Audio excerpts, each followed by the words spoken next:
That's power, my friends. And power is me. Isn't it nice to know that you can flirt and not have to put out? There's no better way to show your family you love them than to shoot them. I always take it down to the wire. Brains. How do you balance being romantic with mom and working? The harder I work, the more I make, the bigger the diamond. That was KISS rock star Gene Simmons and longtime partner Shannon Tweed having fun in a clip from their reality show, Gene Simmons' Family Jewels. But earlier this year, Shannon had a health scare, and it was no laughing matter. I never had a connection to breast cancer until 6 of my friends were touched by it, and then I had a scare myself. My sister and I went shopping, as you know, you love, and we were trying on clothes, and I noticed a little lump on my breast, and she agreed with me that I should get it checked out, and we did. Gene wasn't home, and I called him on the road to tell him. Yeah, that was scary, because Shannon is always taking care of her health. She watches her diet, and the more I learned about it, the more I found out the scary facts. I went to the Pink Lotus Breast Center, and I talked to Dr. Funk, and she did her magic. Go ahead and lie back. Let me move the pillow up for your head. Okay, both arms back over your head again. There's a little nodule here, a little firmness. We're gonna ultrasound over here that I feel. Lie flat again on your back. I'm gonna dim the light. Right here, let me show you what we're looking at. This is very different. It is sort of a funky shape. It has this sort of dumbbell shape. It is on the larger side, and it's not something that someone who's postmenopausal should just suddenly have in her breast. It would definitely need a biopsy. Everyone, a warm welcome for Gene Simmons and Shannon Tweed. So it's good to have both of you, and obviously the reason that you're on the show is because that was a scare. Yeah. Yeah. What was that like going through that That's experience? not how I wanted to show you all my boobs again.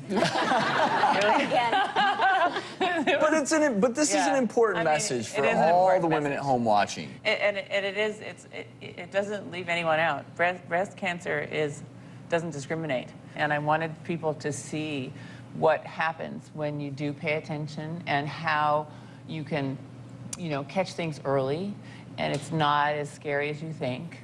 And to catch it early is much less scary than ignoring it and not going to the doctor. So to clarify, you did a number of things because Shannon came to you very concerned. And just to clarify again, no cancer. Right. But talk to us about what steps you did take. We did find something that was palpable, meaning I could feel it. And then when I looked with the ultrasound, as you saw in the clip, it was a little irregular. It definitely was something that needed a biopsy. So the type of biopsy we did, which I have a demonstration here, is called a core. You have a target, which in our case is a pimento olive. In Shannon's case, I could feel it, but I also wanted to make sure I was really hitting the target. So I used ultrasound to find the target, and I slide this little device after numbing the skin just at the edge of it.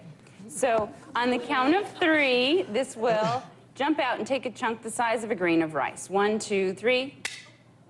Okay. That was fun. So the click. I think it's a good thing Gene didn't get this procedure done. I think he's about to pass out. Just watch. Many a man has hit the floor when I do this procedure on his wife. But now, if I open this up, what we see is a gorgeous, benign pimento olive. There you go. And so this little sample, which is about the size of a grain of rice, can tell under a microscope, you can tell if it's cancer or not. And if it's not, whatever it is can stay inside a breast safely. Regular mammograms are very important, so I am going to hold this up. All right, and we're going to demonstrate. Now, really, the breast exam is just about knowing your own breast. And what you want to do, he's like, you're excited about this now. There, basically, you want to just, examine your breasts in a systematic fashion, either by going up and down with the pads of your fingers or going around in a target fashion towards the nipple. But it's also about look, too. You want to see if there's any indentation, any puckering, any dimpling, any actual skin lesions. So you're just really getting to know your body for yourself. This saves lives. This actually saves lives. Now, there are new guidelines out about, when you should have your mammogram. And I know a lot of differing fields, have controversy about these new guidelines. I don't know how you feel about it, but we do feel that after 40, you should go at least every year to every other year, even though those guidelines have changed. So how do you feel? More I think strict. it should be Yes. before that. I think a baseline at 35, as long as that one's okay, starting at age 40 every year, and do not skip. Because cancer is basically double in size every 3 to 4 months. So if you go 2 years between mammal, Which is it's what dangerous.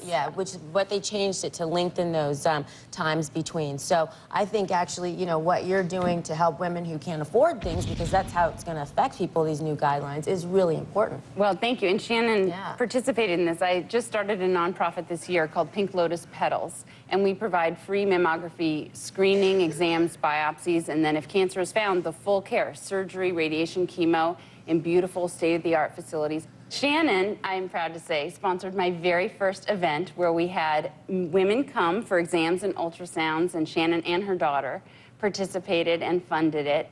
I thought, I'm going to start this nonprofit and save a few lives. People are transformed by the fact that you care. They barely care about themselves, and yet you care about their health. They are blown away, and they live in fear because they haven't been in the health system that they have breast cancer. Telling them they don't is as powerful as saving their lives when they do. There were some that were afraid to see you. That's really They'd never been. But you were so good. And before we go to break, Gene, obviously this has to have opened up your eyes as well. Well, I have to tell the men something. You know, I haven't said a word here. I know my place. Oh, did you hear that? But it's a really important point. What's happened recently is women have sort of gathered up the courage to speak to each other on shows like this, and this is really important. Women talking to women about the important issues about women. But this is a word to men out there. The person you care about enough to live with and support and do all this stuff, put pressure on her. Make her, sometimes we all get lax, make her understand that her health is every bit as important to you and your family as to her, and force her to go today. If this sounds scary to you, what I learned as a man, because we don't talk, we just go out and do stuff. And what I learned as a man is the statistics are horrific and very scary. 1 in 8 women, that's 1, 2, 3, 4, 5, 6, 7, 8. 1 in every 8 women is going to get breast cancer. And you can stop it, and you can live, and it's up to your family and your loved ones, especially the man, you men out there. You have to talk. Make sure your loved one goes out there, your girlfriend, your wife, your mom, anybody goes today, not tomorrow, to go see wonderful doctors who are there to save your lives. Could not have been said any better. Thank you so much, Dr. Funk, for joining us today. Thank you for all that you do, and good luck with the organization. Up next, we're turning the tables. Shannon and Gene are sticking around for a special edition of Ask Our Docs. Nothing today is off limits, and we're all wondering, what in the world are they going to ask? Don't go away.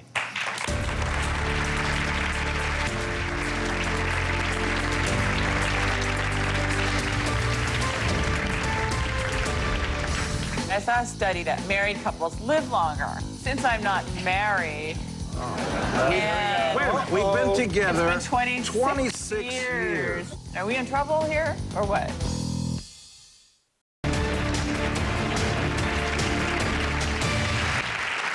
We're back with the stars of A&E's reality show, Gene Simmons' Family Jewels. Gene Simmons and Shannon Tweed are here. Now, before the break, Shannon opened up about her recent breast cancer scare, but now it's time for a special edition of Ask Our Docs, where Shannon and Gene are going to ask us questions. And Shannon, I know you're going to jump out of the gates here and ask the first question. I'm going to ask a question. That's actually a serious question about high cholesterol in young people. It's my son, who's 21, skinny, and when he was 17, diagnosed with high cholesterol. What do you make of that? Yeah, Why is that? A lot of parents don't think about cholesterol in their kids, but actually pediatricians, we're supposed to be checking it really early, like even as early as age 2. So especially if there's family history of high cholesterol. But some families, you know, you may be healthy and exercise and eat right, but your cholesterol is kind of a little bit high. And so that's why it's important to check and kind of know the family history. So because you're thin doesn't mean you... Right, you still gotta, you know, so many people think, oh, yeah, I'm thin, I'm good, I'm not gonna even go to the doctor. What sort of language that can we use with younger people? Most of us just gloss over when you guys go into, when lawyers talk, it's legalese and medicalese and all these big words like gymnasium. Mike, you guys are killing us. So you've got a 21-year-old, and our son's very tall. I know I'm not supposed to say how tall, right? 6'7". 6'7". And thin. And thin, but yet he's not fat. He's thin, really beautiful. Look at how great our kids are. That's a good-looking family right there. So you want to know how to talk to him so that he would care about his cholesterol. What to get him to eat. Yeah, you know, Lower I think the try to put it Cholesterol into level. perspective, into something he cares about, and maybe something that comes to mind is, you know, if you have high cholesterol, you're more likely to have heart disease and ED. Erectile dysfunction, So, throw you know, that in there? Throw that in there. That's, you know, that's something he'll probably care about. That's what he cares about. Yeah. Right. First off, exercise. You know, exercise just by itself will help raise the HDL, which is the good cholesterol, helps flush the body out of cholesterol out of the body. He's an artist writer, very sedentary. Yep. There we go. Got to get him moving. Oats, an oat bran, that actually helps reduce LDL, the bad cholesterol. Right. Salmon is a great, you know, filled with omega-3 oils. That's the good oils. That helps actually kind of displace that bad cholesterol in your body. Nuts, especially walnuts and almonds, are also super heart healthy, so these are good.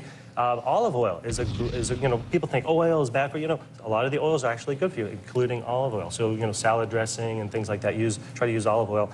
And then yogurt drinks. Actually, yogurt is a really healthy food, contains plant sterols, antioxidants, things like that. It's good stuff. He would drink that. And I think the take home here is that some people are going to be predisposed based on genetics to have high cholesterol, but that doesn't mean that you can't take steps in your life to lower your numbers. And then if you do all the right things, there are some people who still need to be on cholesterol-lowering medications. But and the only thing here that I can see would be in the dorms at college is maybe this. Yeah, this stuff. So we can start there. Do you have any questions? Moving on, all right. Question number 2. Since I'm not married. Wait, we've been together It's been 26 years. So, okay. Still waiting. You should just start wearing that ring on the other finger. I've been engaged 26 times. She just got this. She got this one yesterday and that one a little while ago. She's doing just fine. Don't worry about So it. you have to, okay, so my question is, since we're not married, I saw a study that married couples live longer. Are we in trouble here, or what? So, Gene, There you go. there have been studies done that show that married people do tend to live longer. They're happier, healthier, even wealthier. And a lot of people... Might I offer another statistic? Okay, yes. We're told that within a few short years... We? I watch CNN.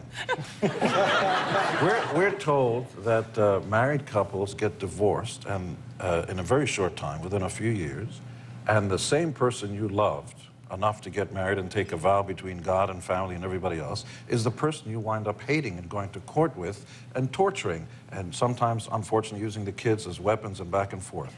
We're not married, but we're happily unmarried. We've been together 26 years, and I defy the statistics to show us how married couples have done as well as we have. So if you make it to, say, 100? Well, we're getting married then. Oh, my God. She made me take a vow. Yeah. What's the vow? Well, when I'm 98, we're getting married. What happened to 108? That works. What happened to... That's when you're 108. Oh, when I'm 108. You better start eating some more salmon. Well, we want to thank you both so much for being here today and sharing your story with us, Shannon. And you can check out the premiere of Gene Simmons' Family Jewels this Sunday, March 21st at 9, 8 Central on A&E.